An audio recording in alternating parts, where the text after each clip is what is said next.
मकली bypass what बस ऐं truck में टक्कर, केतिरा ई ज़ख़्मी। नूरी सर्जिकल अस्पताल लॻ बाईपास ते तेज़ रफ़्तार बस ऐं ट्रक में टक्कर थियण सबबि बस कल्टी थी पई।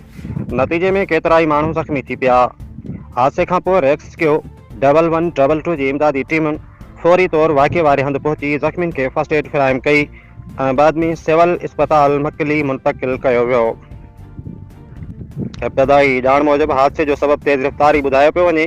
ज़ख़्मियुनि में कुझु मुसाफ़िरनि जी हालत ॻणती जोगी आहे। पुलिस वाक़े जी जांच शुरू करे छॾी आहे, जॾहिं त हादसे सबबि रोड ते ट्रैफ़िक जी आमदोरफ़्त में पिणु ख़लल पियो आहे। मकली बाईपास वटि बस ऐं ट्रक में टक्कर, केतिरा ई ज़ख़्मी, कुझु माण्हुनि जी फौतगी जा भी इतला आहिनि। नूरी सर्जिकल अस्पताल लॻ बाईपास ते तेज़ रफ़्तार बस ऐं ट्रक में टक्कर थियण सबबि बस कल्टी थी पई आहे।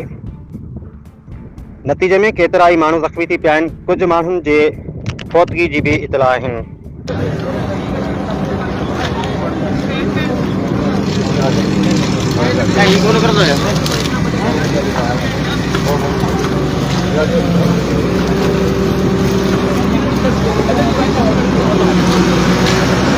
मकली बाईपास से नूरी सर्जिकल हॉस्पिटल के सामूं एक बस जी कराची का अची रही उन वो हादसो पेश आयो है, जैमें केतरा ही मानू फोत थियण जा इतला पिण ज़ख़्मी थियण जा इतला मिलिया आहिनि।